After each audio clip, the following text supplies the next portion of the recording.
there. You're listening to Busted Business Bureau. This is the first episode of Season 5. I'm Christian Borky. If you like this podcast, you can support me, an indie comedy girly, at patreon.com/bustedbizbureau.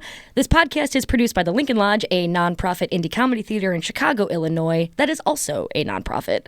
If you'd like to donate to that and support comedians getting paid, you can go to thelincolnlodge.com/donation. Today's guest is kind of a deep cut, third string, if you will. It's my friend Kate. That's where I fit best, third string. The, quote, permanently guilty friend. Yeah, I am self-proclaimed. Can you elaborate on that, permanently guilty? Yeah, it's just I feel bad about everything, even things that you're not supposed to feel bad about. Why? I don't know. I've Catholic? been that way. Yeah, also my youngest child. Also, I'm the only girl. I have 3 brothers. Me too. We've talked about this all the time. Yeah. But I'm not the youngest. It makes a difference. It's a pecking order. Did you ever play video games when you were a kid? Yeah, actually, what I was supposed to do tonight was play The Sims.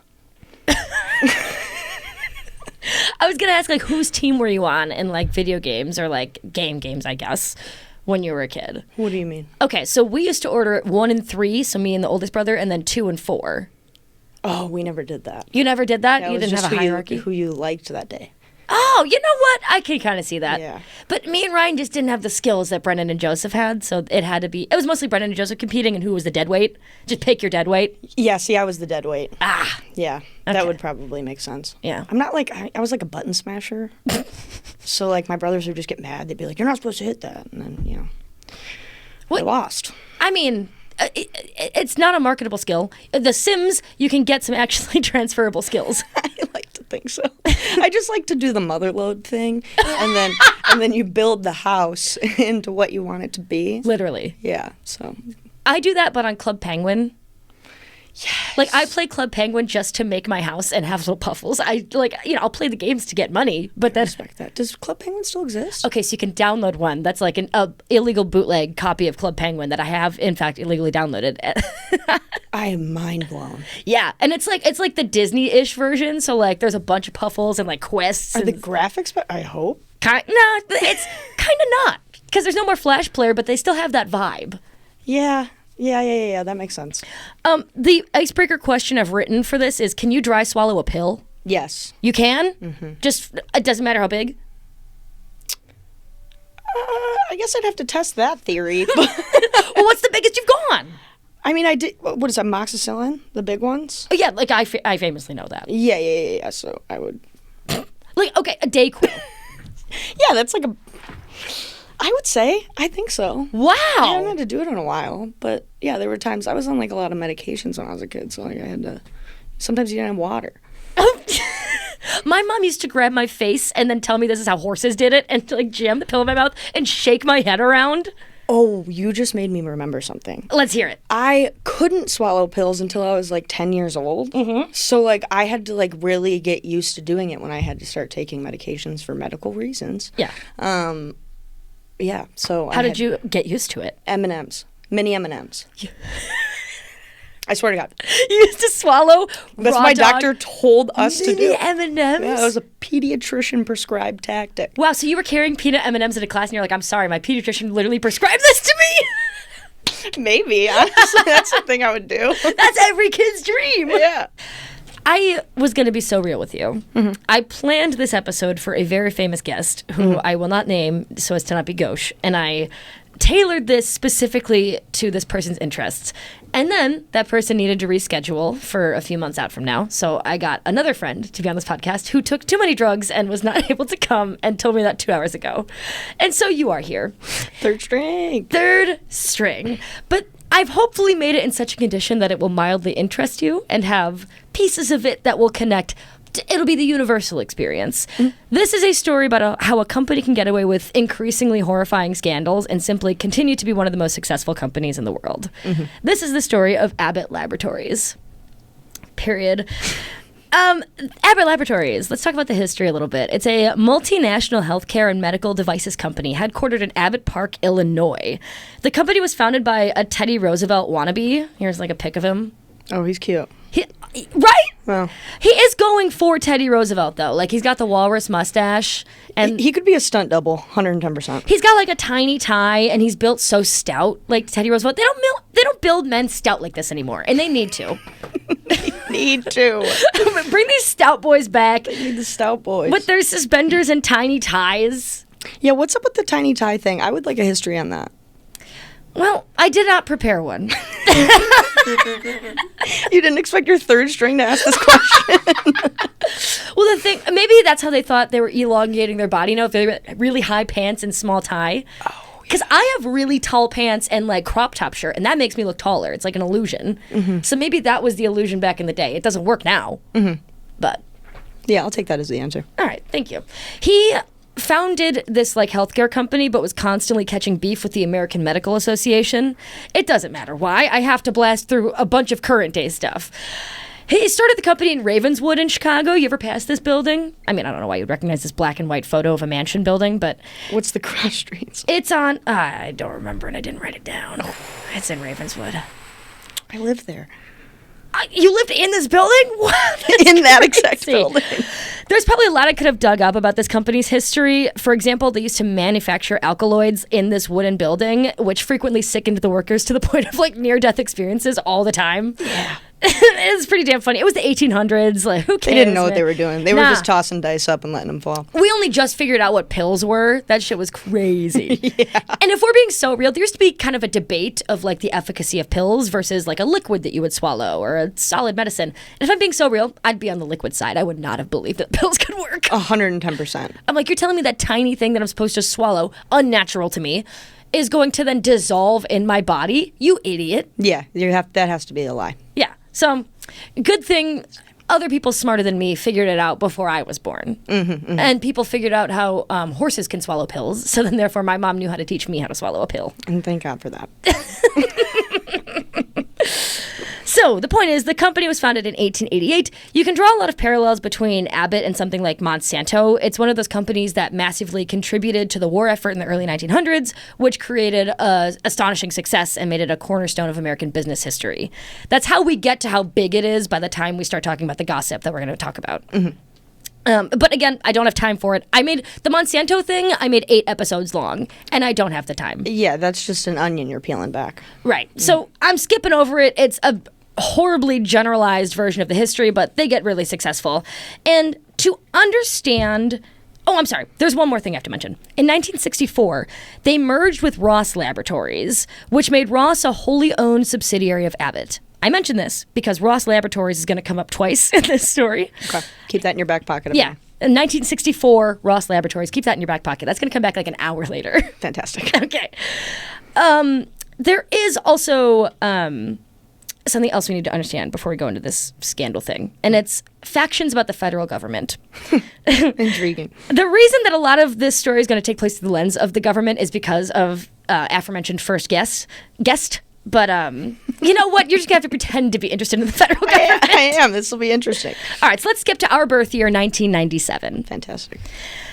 Let's talk about something called the Healthcare Fraud and Abuse Control Program. You actually saw me do a PowerPoint about this. Yeah, I was going to say it sounds familiar. A lot of this is going to sound familiar to you then. Fantastic. I've been briefed. In 1997, under the tutelage of the Clinton administration, the federal government drops the Healthcare Fraud and Abuse Control Program. It's a multi-agency effort specifically crafted to curb the growing healthcare fraud in this country. We needed a whole agency to do it because so much healthcare fraud was fucking happening. If you're one of my 40 patrons who listened to my bonus episode about this, I erroneously described this program as only covering public health care, Medicare and Medicaid. You'd forgive my mistake, though, if you went through the same reports that I did, thinking it was only Medicare and Medicaid fraud, because for some reason the federal government doesn't crack down on private healthcare fraud as much. Interesting. I can't imagine why. Yeah. So anyways, the reason I'm talking about this in such detail is because this is a fairly successful program, but that is not a good thing. It should not be a successful program. Right. So it doesn't get any publicity. There have only been 3 years since 1997 that this program has not recovered more than $1 billion from busting healthcare fraud. Wow. Since 1997, they've recouped over $48 billion. What a lucrative business.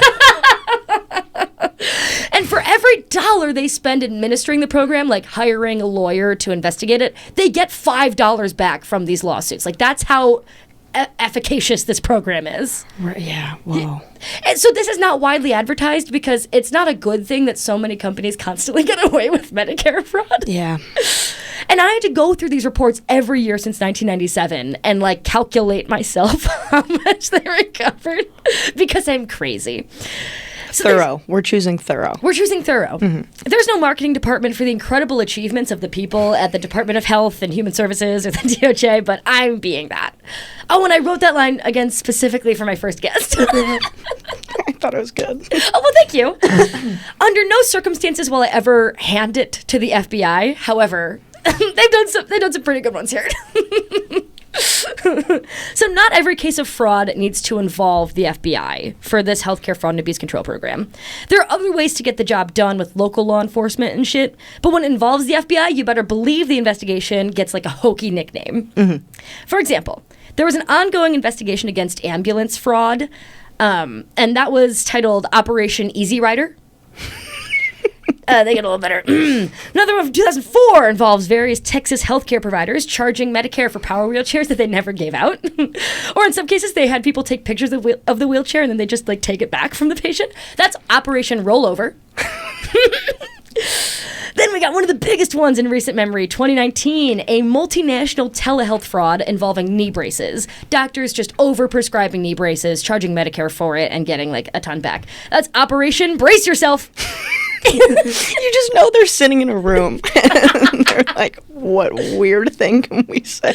There's a guy who had like crushed ambitions of being a comedy writer, and he's like, this is the one chance I have to shine. Exactly. He did a great job, though. I'm proud of him. I know. And then, like, there's not a lot of local news coverage or any news coverage at all of these operations. So I had to controlled F operation, through a bunch of these reports. Because I saw the one, Brace Yourself, because that one made national news. But I was like, there have to be more. Oh, yeah. There has to be, like, thousands of those. Yeah. And there's other ones that aren't as funny. In fact, the one that we're going to talk about is not as funny. It's called Operation Headwaters. And it doesn't really fit. But yeah. Whatever. That's the background information you need to know before we go back to Abbott Laboratories, is that the healthcare fraud and abuse control program is constantly on the watch for Medicare fraud, basically. Okay. So, Operation Headwaters, let's talk about this. Fantastic. Situate yourself in the years 2000 to 2003, listening to the sweet sounds of the then Dixie Chicks. George Bush's George Bushin'. Low-rise pants are here to stay. Thank God those left. Are we right? I tried putting a pair of my pants down to like low rise to see if I could pull that off again. No. I mean, people are pulling it off again. It's just, it's not inclusive wear. For me, specifically. Okay, however, before we went on mic, you did say you wore the same 4 outfits over and over again. They're definitely not low rise. So I think most outfits are not inclusive to you unless they're a black t-shirt and jeans. You make good points. So you're not in low-rise pants in this story. In fact, you're in khakis and a button-up t-shirt with a name tag identifying you as working at Southern Medical Distributors. Okay. You say goodbye to your early 2000s partner, and you head to 107 Service Street in Swansea, Illinois. Tucked between a sewage plant and a shipping company, you grab a parking spot in front of your one-story, scarcely windowed white building for another day at the office. But the thing is, you don't actually work at Southern Medical Distributors, because Southern Medical Distributors does not exist. Everybody in that building works for the FBI as part of a years-long undercover sting against companies that are selling healthcare equipment at a discounted price and encouraging you to bill Medicare full price for it. One of the companies is Abbott Laboratories. I will slow down and explain the scheme again. Thank you. So, the scheme, basically to put it simply and just a little bit wrong, Southern Medical Distributors, again, a fake company, acted as a middleman in the healthcare field for 3 years. So a nursing home, for example, would approach Southern Medical Distributors and say, we need feeding tubes for some of our patients. Can you find the best feeding tubes for the cheapest? Southern Medical Distributors would say, okay, sure, let's go. I know a sales rep from Abbott Laboratories. Maybe they have some stuff. Abbott Laboratories, this is where the scam starts, would say, hey, you can give these feeding tubes to the nursing home. We will charge you next to nothing for it. but you will charge the government full price for it because Medicare is like public health care, so the government subsidizes this sort of thing. We get benefit from this because it's basically free marketing for us. There is no better marketing than our products already being on the market. You guys win on the deal, Southern Medical Distributors, because you've purchased this equipment at like half the price, but then you get a full reimbursement from the government, so you've just made so much more of a profit. And the nursing homes, they still get the feeding tubes. It doesn't matter. Do you understand the scam? Yes, that makes sense. Fantastic. So, again, to put it simply and a little wrong, that's what the scam is. It doesn't take the FBI 3 years to figure out that they're doing it because they were so obvious about it. It took like weeks to figure out that they were doing it. So let's back up. Once again, every single person at Southern Medical Distributors is an FBI agent, down to like the secretary, the stock boys in coveralls, like stocking medical equipment. Like they're all So creepy. Now, why creepy? Elaborate. I don't know. It's just, it feels like a simulation. It feels like a Black Mirror episode. Okay, you literally play The Sims, a simulation. You are so right. But it took me like a really long time to realize that's what Sims meant. I'm so embarrassed to admit that. Have you ever seen the TV show Jury Duty? Yes. Okay, so it's That giving was jury creepy. duty. It Yeah. was creepy, in fact. Funny. Like, yeah, awesome. Yeah. But at the end, when Ronald realizes like what has happened to him, like it is horrifying in Yeah. many ways. But that is what the Abbott salespeople were going through, which is hilarious because they were like, defrauding the government, whatever. Right. And so I like to also think that they had writers for this too, for this scheme. Like somebody was writing out, the receptionist was going to say to like the Abbott salespeople. Maybe like a receptionist and a stocking guy had like a secret romance going on. They got like a manila folder of just like all their relationships. Yeah, and their character work. Yeah. And maybe it was like the Truman Show where like a receptionist became genuine friends with an Abbott salesperson, but then couldn't tell him that she was an actress. Or an FBI agent, I should say. That's spicy. Right. Yeah. There's a lot of drama that could happen and hasn't been made a movie yet. And I'm just saying it should be. There's still time. All right. We can make it together. Per the Chicago Tribune, quote, inside the bogus business, sales representatives from companies that included Abbott Laboratories were caught on audio and videotape in a large conference room showing undercover agents how to cheat the government health insurance programs. In some instances, undercover federal agents provided medical product sales representatives with easels so they could show exactly how Medicare could be bilked. Agents observed from behind a one-way mirror. It's hilarious. Like, a sales representative walking into your job and being like, do you have an easel so I can make this easier for you to understand? I'm going to make a stick figure drawing with just a bunch of money near it. Wow. Good for them. Good for them. Until they got busted. Yep. The Tribune also, I don't need to include this, but I'm going to include this. Please. It mentions a 1998 investigation of a similar scope against Blue Cross Blue Shield. Operation Headwaters was unique in its like acting-y tactics, like having undercover agents for 3 years. The Tribune wanted to get a quote from someone behind the scenes about why the DOJ or FBI were able to conduct this expensive, tenuously balanced operation. So, and it could have failed. They get this insane quote from former U.S. Attorney Charles Grace, who was running the Illinois prosecutor's office at the time. He says, quote, "We had an extremely successful prosecution against Blue Cross Blue Shield. The federal investigative agencies knew that we were able to go whole hog." They wrote that? Yeah, he said it. Yeah, but some of them wrote it down. And they're like, yep, that's the quote we need. Yeah. I would describe a 3-year acting job as whole hog. Yeah. Like, if I feel like that's a transferable skill, like, into the acting career, You're like, I was in the FBI and I played Stockboy 1 for 3 years. Yeah, I feel like that's how like mobsters got famous. They like had to do secret things. Oh. Then they were put into mob movies and I didn't know that. yeah. I Oh. was very into that. We could do an episode later on that one. It's also probably because they were really handsome.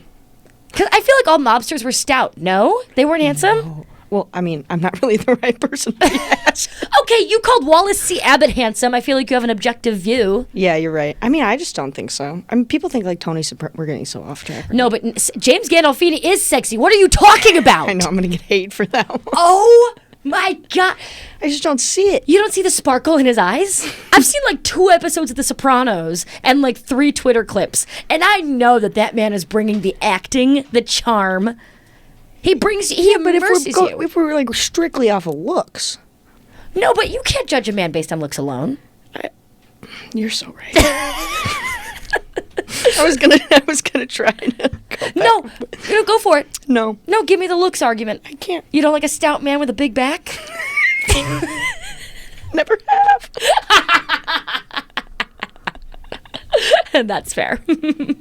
So, how much do you think this scam was worth over the course of the 3-year investigation into feeding tubes? Just toss out a number.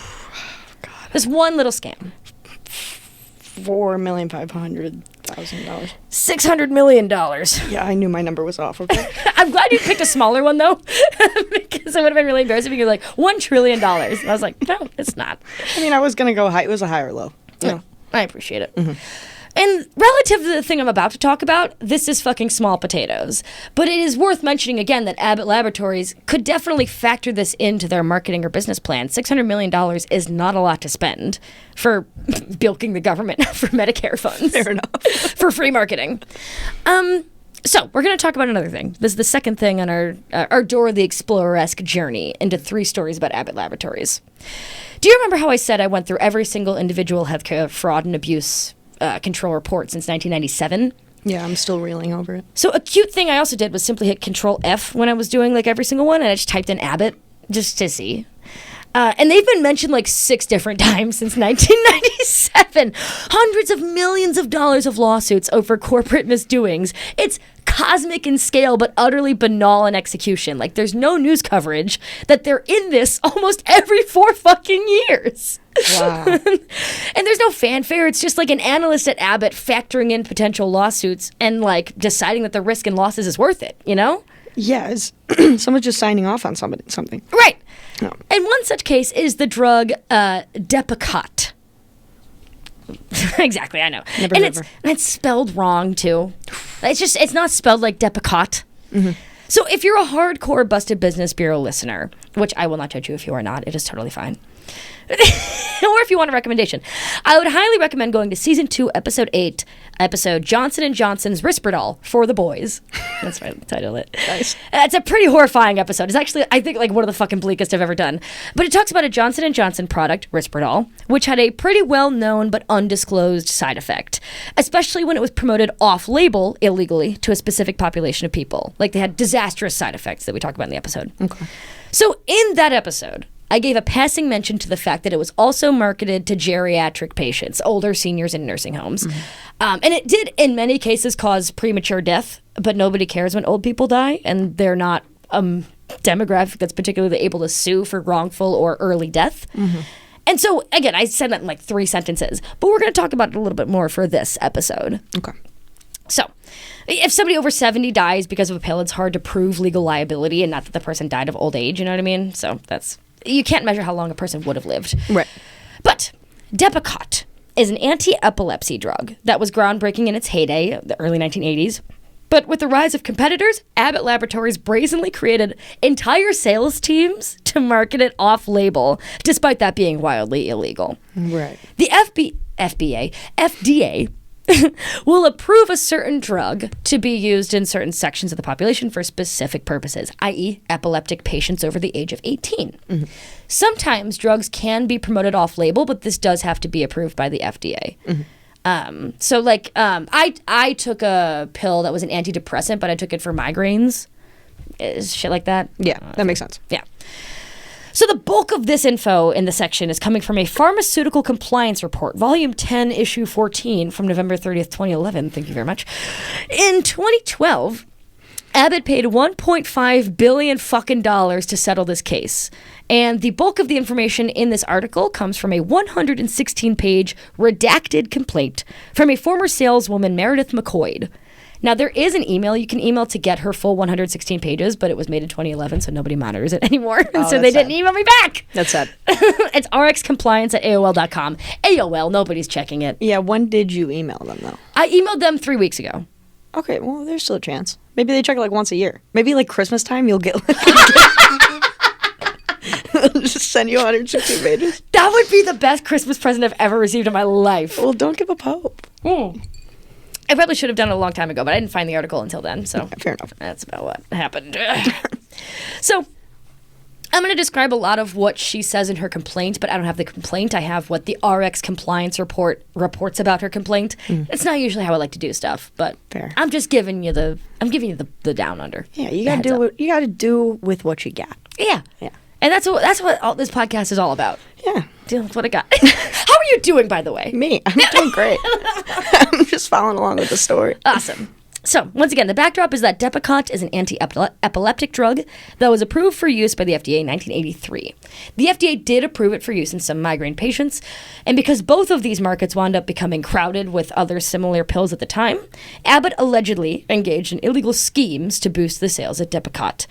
Quote, according to the complaint, Abbott off-label marketed Depakote to treat the following: elderly patients suffering from agitation associated with dementia or Alzheimer's disease, which is a rich and dense text.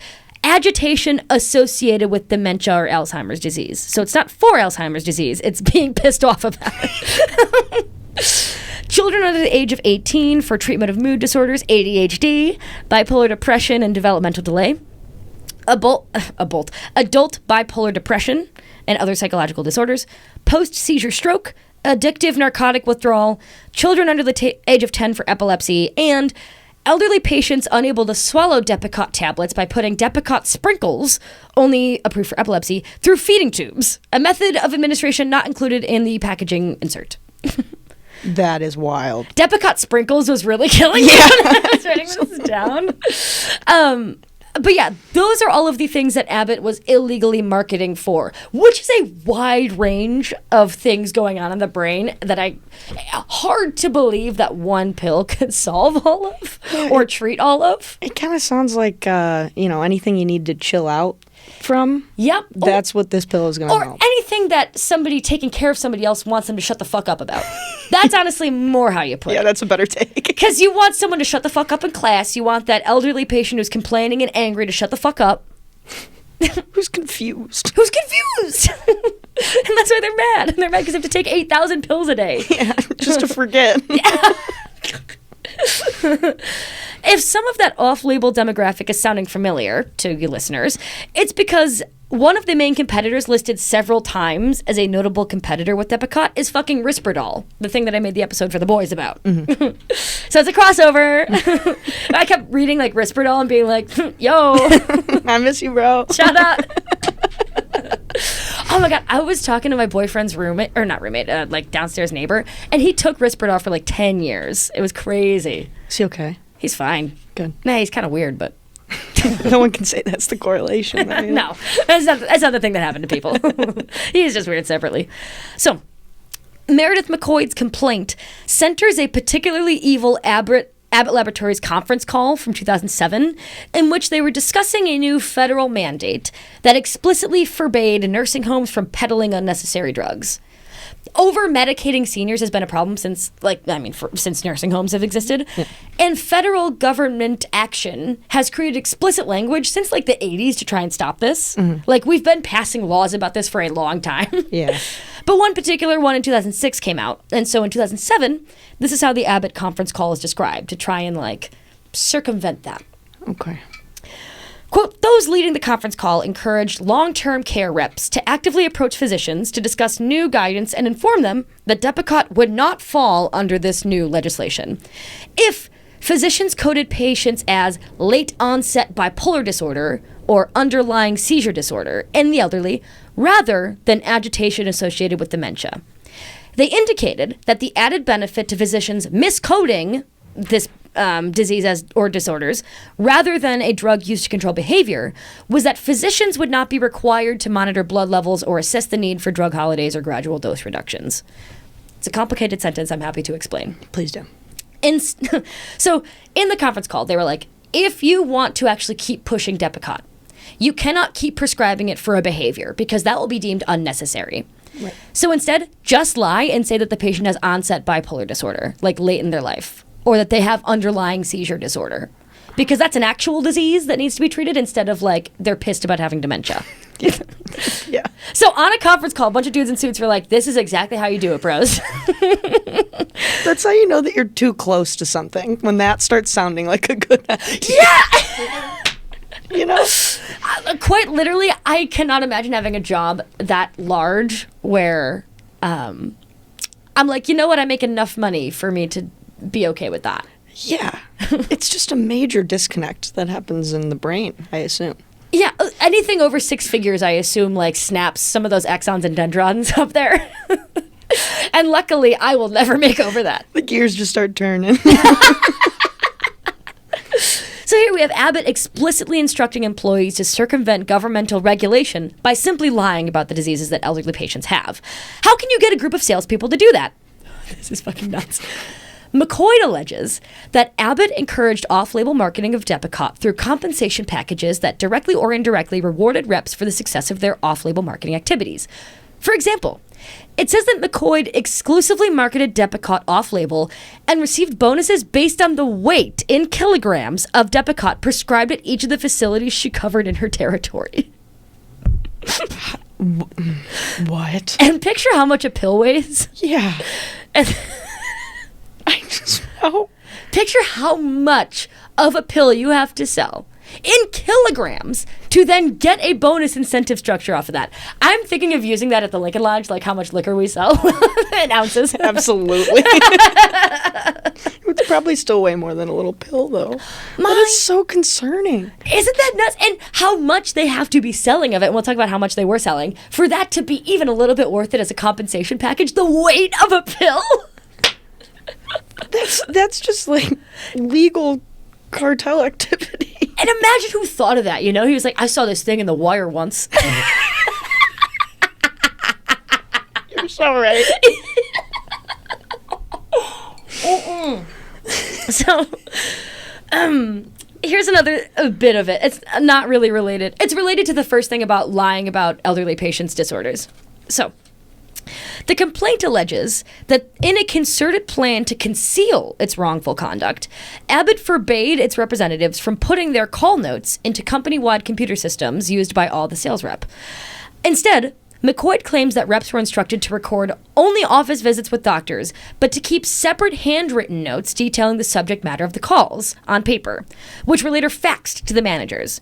According to the complaint, Abbott's system required sales reps to document the diagnosis discussed in a drop-down menu system, but only diagnoses that fell with Depakote's indication, like epilepsy, migraine, or bipolar mania, were contained on the drop-down menu. Right.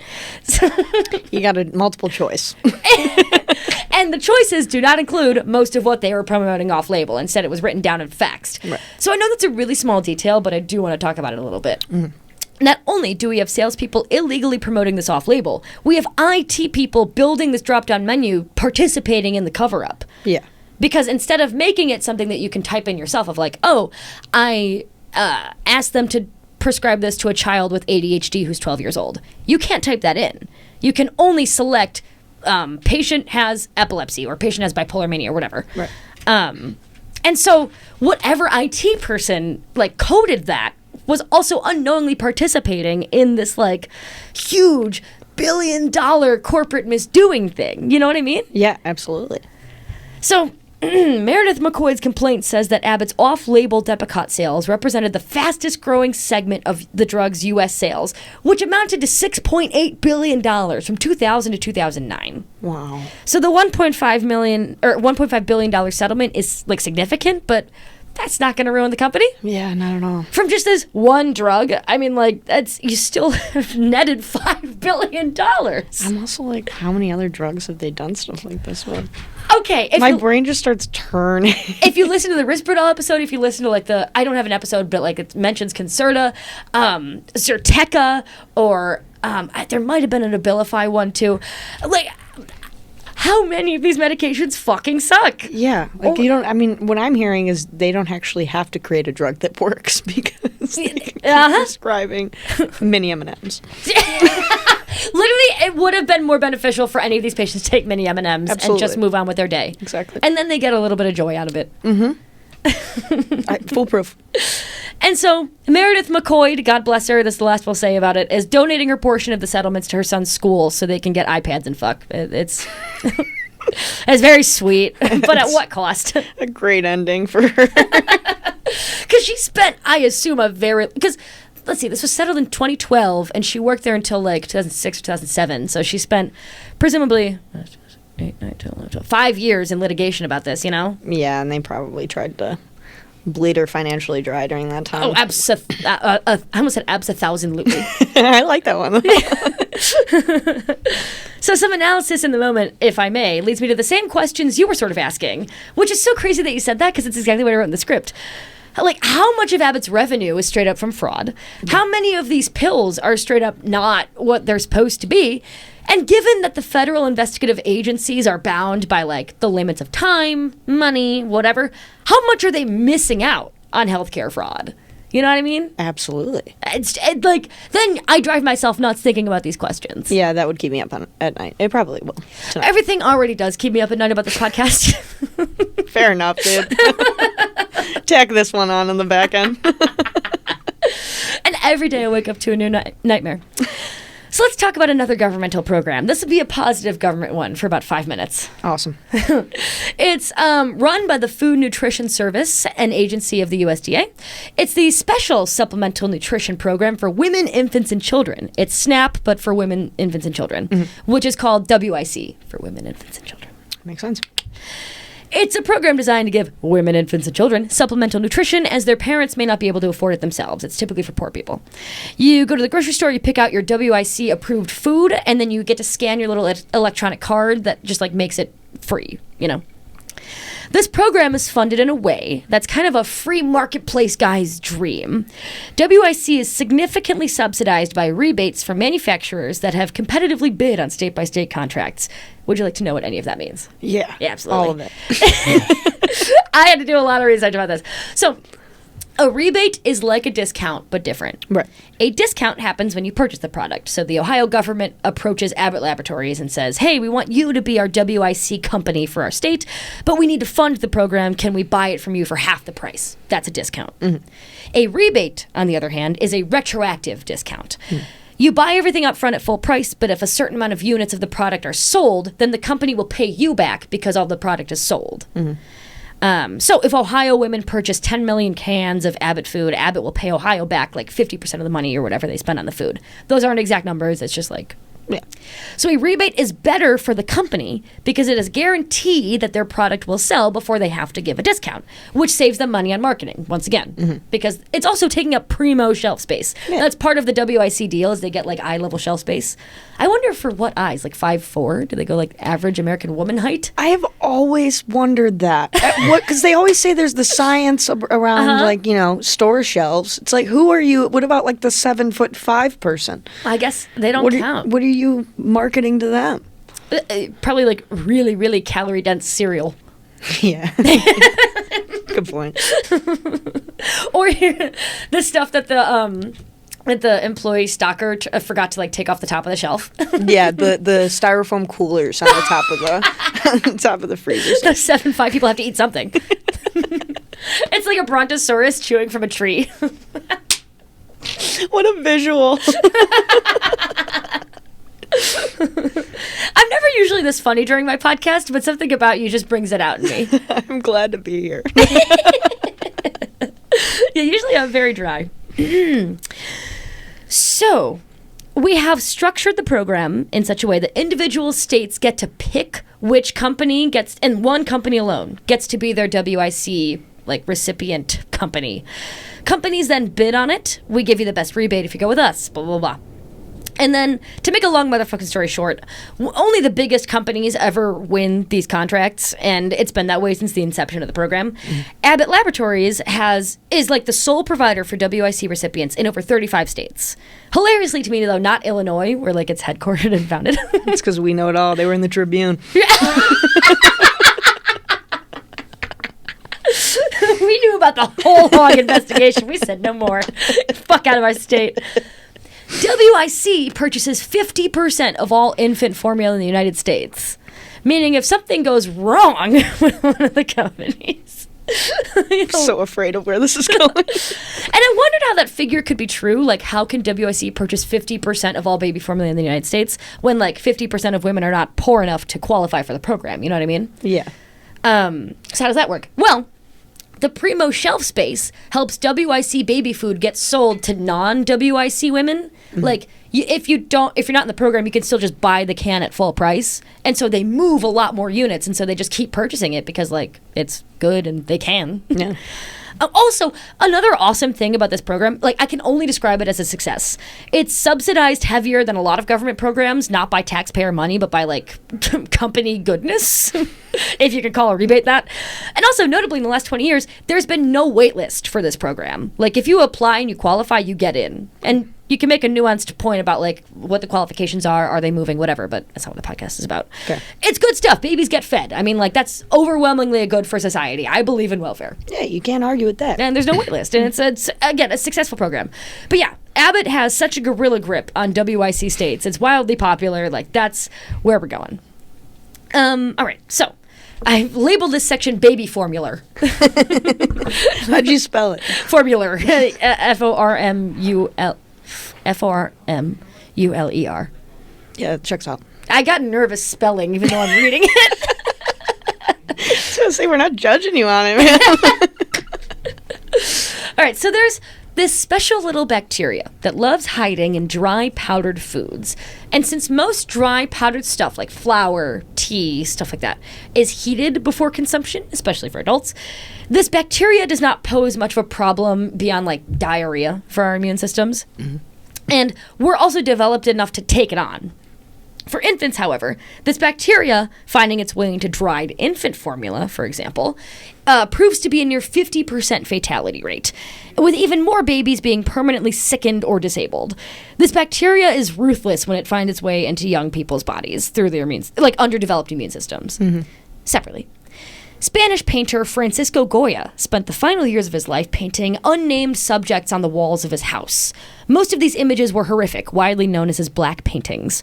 Perhaps the most prominent is the haunting image posthumously titled Saturn Devouring His Son. Have you seen this? No. Hang on, I gotta get my phone out. Give me 1 second, I gotta pause this.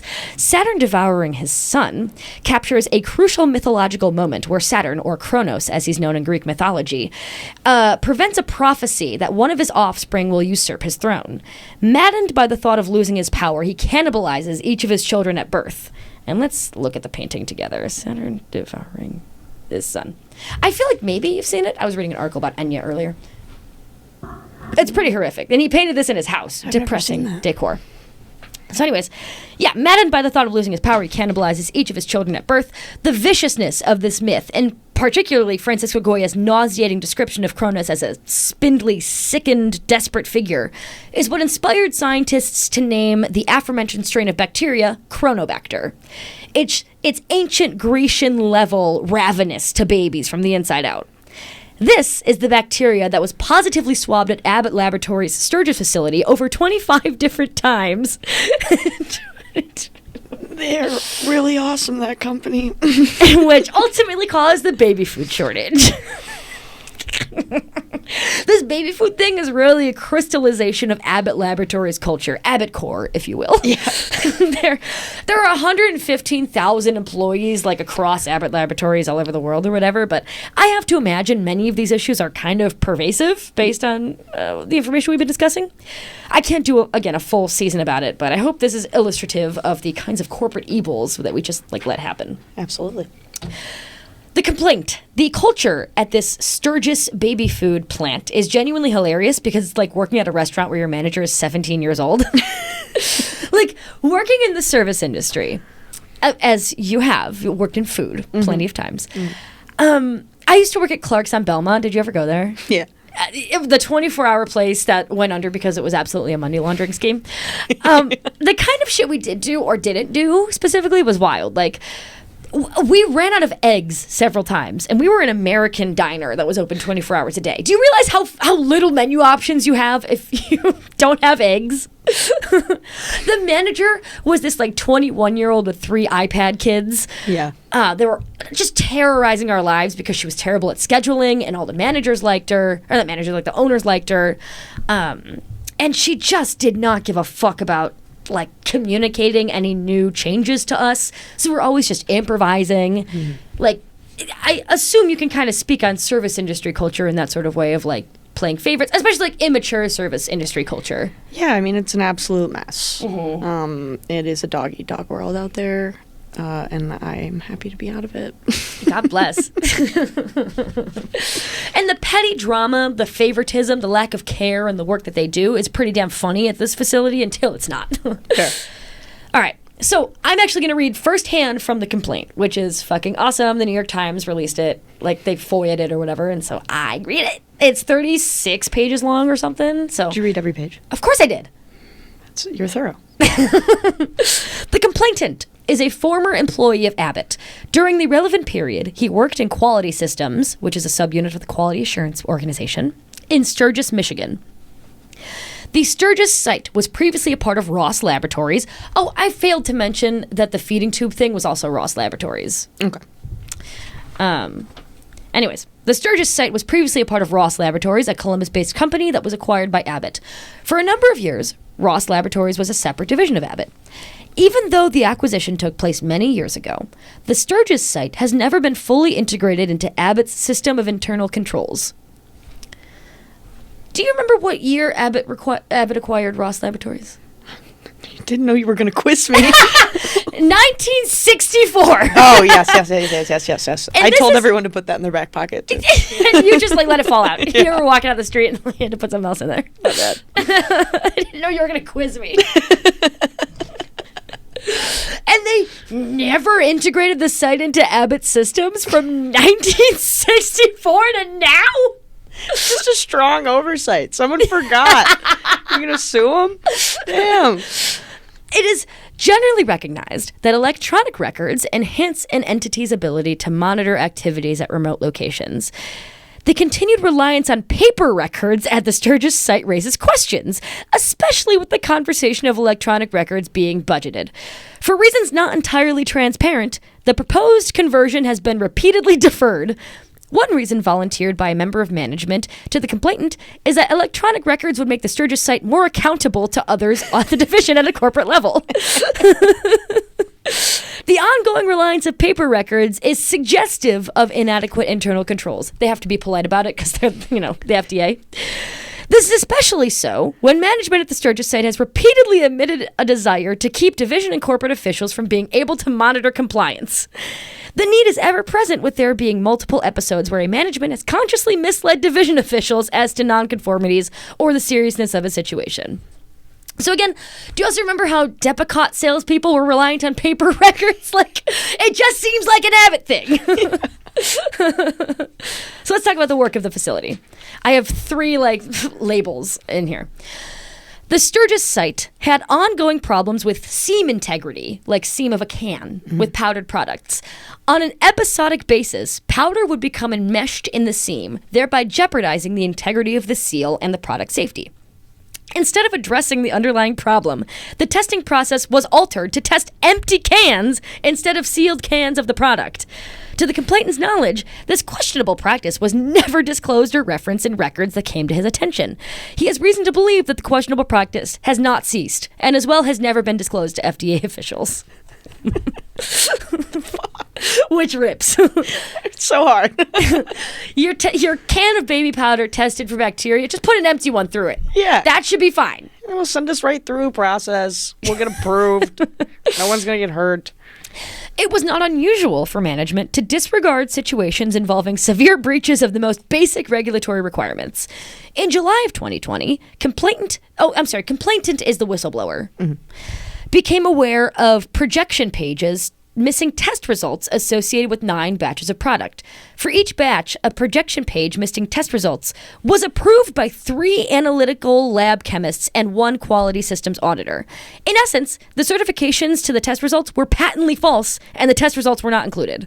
So, literally, something came by that they had to sign that included literally no test results, and they said, looks good. Test good. Test good. Positive, yes. We did it. I gotta go home. What I also did fail to include in my description is that the Sturgis site has been open for like a really long time. It predates, I think, even Ross Laboratories. So the company 1964. Period. And so the company culture is that of like, this is how it was described, I think, in the Bloomberg article. Like, people went to high school together. They, like, have married coworkers, divorced coworkers. They have kids that work there. Like, it is generational and cliquey and weird and gossipy. So they oftentimes will play favorites, and everybody at this place knows each other because Sturgis is a small town that like employs mostly people from Sturgis, so they don't give a fuck about like reading a test result or they all want to go to the bar next door after with like their ex-wife and their kid, you know? I don't care about the test results. I got places to be. I got drama to focus on. Office cubicle drama. I just like it's so wild. During the week of August 17th, 2020, and possibly earlier, seam integrity issues were discovered in multiple batches of Similac Sensitive for Spit Up. That's a baby food brand. Roughly half of the affected product remained within control of the site. The other half had been shipped. Even though management was aware of what occurred, the product was not called back for inspection. Complainant raised his concerns as to what was taking place with other members of the quality assurance leadership, and the complainant was told that the Sturgis site was required to notify officials at the division level that a non-conforming product had been released. It is complainant's understanding that there is a grading scale based on the severity that Abbott uses in these situations.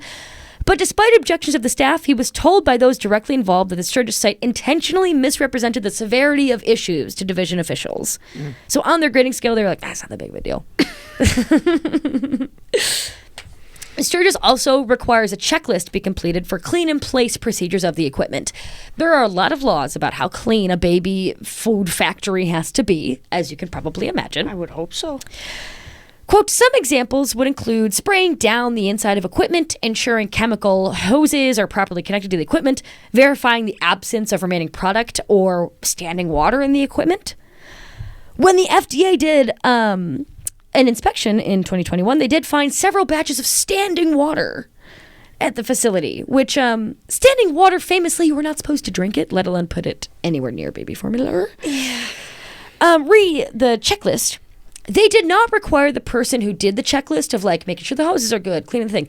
They did not require the person who did it to write or sign any documents confirming they did it. Because why would they? Are they even doing anything? Right. Additionally, job kind of sounds awesome. It sounds like it rips. I would love to work there. Yeah. Quote, spot cleaning is usually done after a protein-free cleaning in place takes place. In order to provide data stating an environment is truly protein-free, so like bacteria-free, right, the lab will take environmental swabs. If one of the swabs comes back positive for protein, that specific spot is cleaned and retested.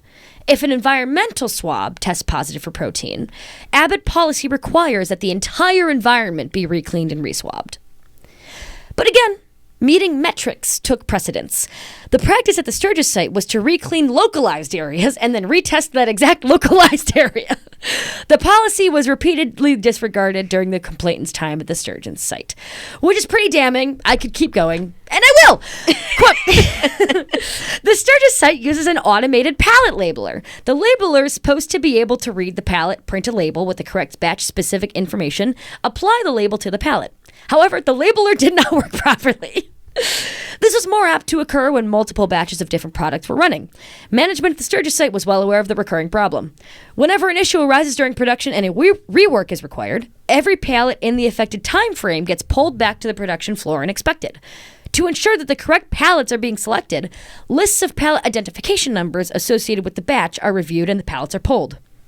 But because they were all mislabeled, the quality assurance staff never knew with certainty if every affected pallet was being retrieved. Also, I didn't include this. What I wanted to tell you earlier is that there are very specific laws about time codes on baby formula. Mm-hmm. Not only do you have to have a best if used by date, but you have to have a date that it was produced. Mm-hmm. And like on the FDA website, it specifically says like baby formula is one of the few things that has to be whatever. Whenever a test would come back wrong, they would just remove the time code.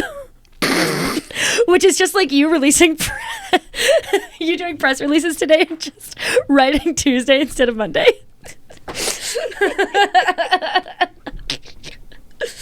Look, I'm not giving out baby formula.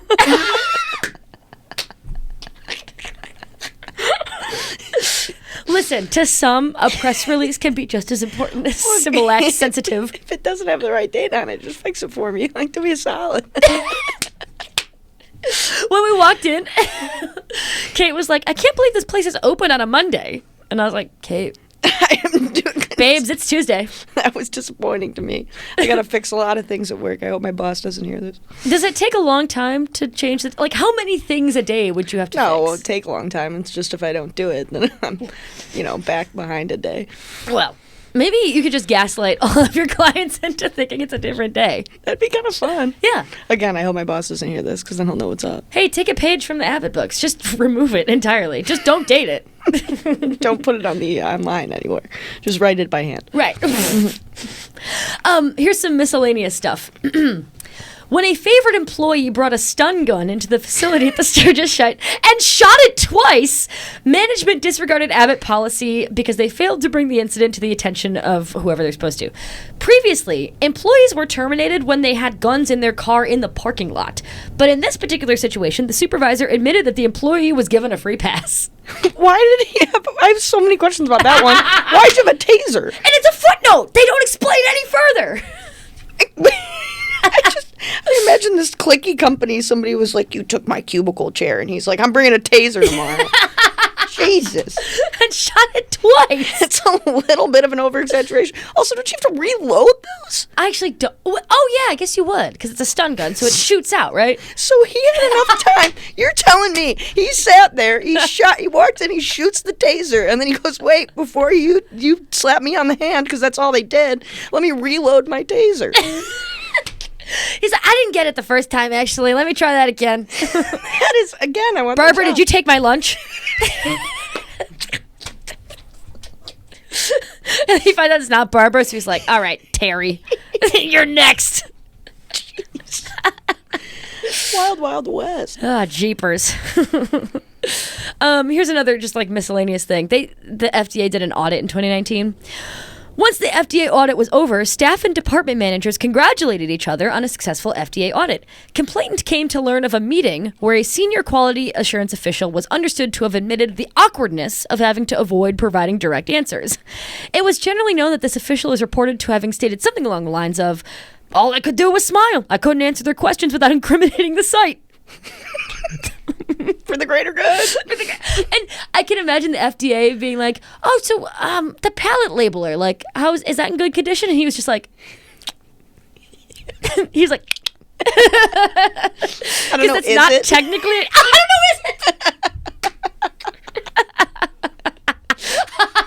That would be baller. He just answered every question with a question. They were like, approved.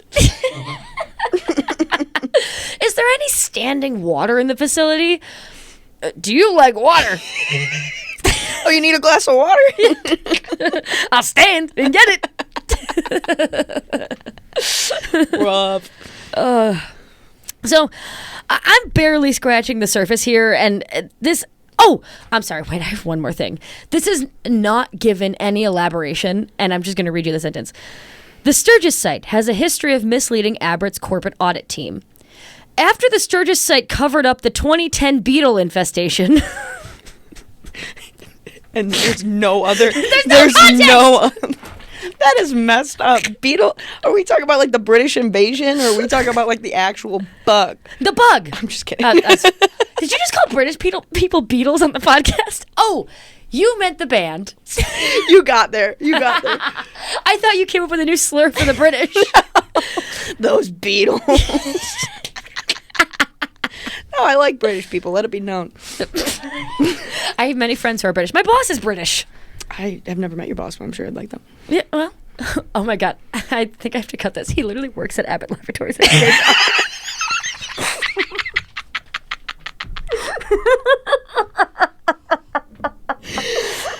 dead. Oh, God. He works at IT. Nice. Hey, you can ask him that question you had about the drop-down menu. So, once again, I'm barely scratching the surface of this 34-page long complaint. But I hope you're getting a picture of what it's like to work at the Sturgis facility. It is with all of this in mind that I'd like to read you the timeline of how the baby food shortage came about. And I want you to remember the details of this complaint and put yourself in the shoes of the FDA officials who had to read the complaint. Okay, so September 20th of 2021. Minnesota health officials send the FDA the first report of Chronobacter illness in an infant who was confirmed to have been connected to Abbott. That's the first sick baby. September 20th, 2021, Minnesota.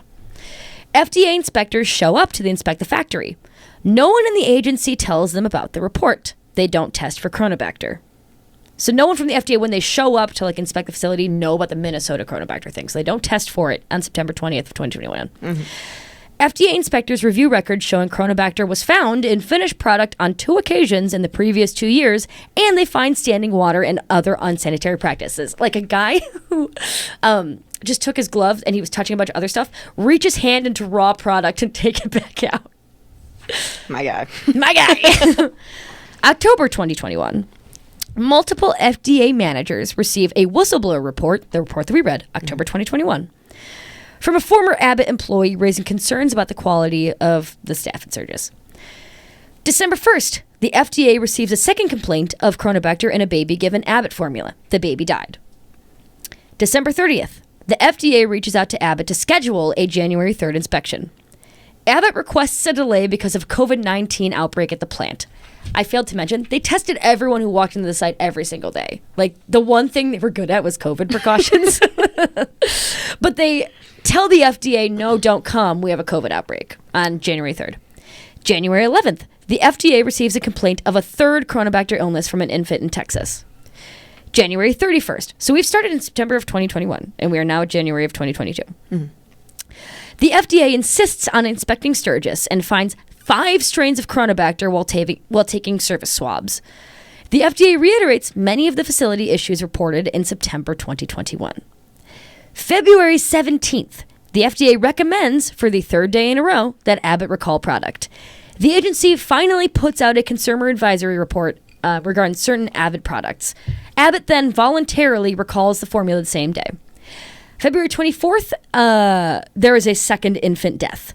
And on February 28th, Abbott expands its recall to encompass more of its products. Okay.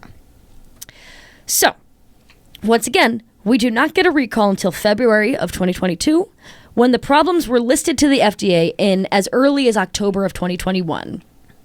And that is the timeline that we are dealing with here. You may wonder, why did the FDA not take more action or more direct action? Right. Quote, the document reached a few at the agency, but copies sent to the most senior officials were, according to the FDA, lost in the mailroom. It's a really good excuse. Literally, did a dog eat it? Yeah, what? Just be real. You didn't do anything. You fucked up. Yeah. And Abbott employees fucked it, and you fucked it. I mean, how many babies died? I was just about to say, consider one infant described in the same Bloomberg article that I've been citing. That's where the timeline also came from. Thanks, Bloomberg. He contracted horrific meningitis and was quickly rushed to a hospital. He was airlifted to a different one, and he ultimately recovered. However, since he was taken in and needed such immediate care, and because Chronobacter infections are so rare, the hospital didn't test him when he was there. So once the kid recovered and was sent home, his family sent the rest of their unused cans of food to be tested, which then tested positive for Chronobacter. It's reasonable to assume that the child was infected by Chronobacter, but he wasn't tested at the hospital and they didn't have any used cans of food, so he's not counted in any of this reporting. And this is just a kid whose family found Bloomberg, and reported this to them. So you have to imagine that Owen Baker is not counted in this, number, as are probably many other infants across the country. Yeah. Yeah. So the problem was likely worse than we knew. And we'll ever know. Yep. That's about it. That is so messed up. Isn't that crazy? So that's how the baby food shortage happened. Corporate bullshit delayed governmental response from an agency literally meant to protect citizens from this exact kind of garbage. But it's not even a mistake you can pin on one person. And that's what I wanted to get at earlier. Like, the banality of all of this, the webs of people that are all connected here. There's not one person liable. Yeah. That's what this podcast is all about, baby. They're all liable.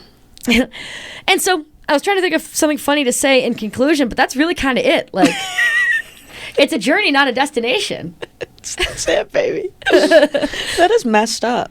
So, you know, I mean, when you start talking about babies, I'm like, damn, you guys are monsters. Obviously, you shouldn't hurt anybody, but babies, what'd they ever do to you? Nothing yet. Exactly. They haven't. They literally can't. Jeez. They're young. They're just trying to eat. That's literally their only. That's their opus matter. What is it? Modus operandi. Yeah. I was gonna say opus moderandi, and then I was like, that's not it. Yeah. No, literally, the babies can't do anything to you. Damn. And so you came in with the goal of learning something today. Have you learned a little bit more? Yeah, I didn't know anything about Abbott. Well, I did from your PowerPoint a little bit. No, but yeah. I wasn't able to retain as much. And it wasn't really about Abbott. It was more about the program, like Yeah. the fraud healthcare program. But I learned a lot more, and I'm really concerned about medicines. What's going through my head currently is that no medicine has ever worked and no medicine will ever work. We should all just stop. Just go raw. Just go raw. See how it goes. You know. I'm not endorsing that viewpoint in this podcast. I'm just also so everybody not. knows. I'm not either. Don't tell people that about me. I had to take 3 ibuprofen for my uterus today. I'm not having a good uterus day. I'm really sorry to hear that. But you know what? Here I am speaking. Yeah, you're living your life. And that's the power of ibuprofen, babe. So that does work. Yep. You're saying from your experience, ibuprofen works. I can confirm that one does. See, we need to have every single person just try every single drug. I also don't condone that, just so we know. I do not condone that one. Medical trials are famously populated by like specific demographics, and they could benefit from more people taking drugs. Yeah. You know? Yeah. I'm mind blown. So yeah, I learned a lot today. Yeah? Yeah. Well, good. You were such a fantastic and funny guest. I tried my best. You did Happy I amazing. could show up. You showed up, and you were told about 2 hours before this that you were supposed to be here. I know. When you asked me if I was free, I was like, at least tell me why first. What am I agreeing to here? And are you happy with your decision of this is how you spent your Tuesday evening? Yeah, absolutely. Well, good. Especially because I thought it was my Monday evening. So you got to skip a whole day. Yeah, I skipped the whole day. I fast forward a little bit closer to the weekend. Yeah. You know. Island time, baby. Yeah, island time. It feels like we're in an island right now. Yeah, look at that. All right, well, do you have any concluding thoughts you would like to give the listeners? Anything you want to tell them about yourself? My concluding thoughts is if you have trouble swallowing pills, try mini M&Ms. Worked for me, worked for you. My advice is grab your cheeks or have a friend grab your cheeks and just shake you around until something happens. That could fit for a lot of different scenarios, too. Yeah. Oh, yeah. Yeah. All right. Well, that's been Busted Business Bureau. If you liked it, tell your friends. That's really the best thing you can do for this podcast. And follow me on Instagram. That's where I post most of my stuff. I had to delete Twitter off my phone. And I say this almost every episode of this podcast. Did you get too addicted to it? Yeah. I mean, that's real. I really did. It's gone downhill, though. We all know that. I know. It's just not as fun anymore. But I still find useful articles on it sometimes. Yeah. And I posted a video of Liza Minnelli dancing to a Gorillaz song, and nobody cared. I'll show you. That's messed up. Honestly, the whole world should care about that. Long live Liza Minnelli. Yes. All right. On that note, long live Liza Minnelli. Long live. Enjoy your friends. Enjoy your day. That's been Busted Business Bureau. I'll be back next week. Let's do it. I'll be back if you need a fourth string. Yes!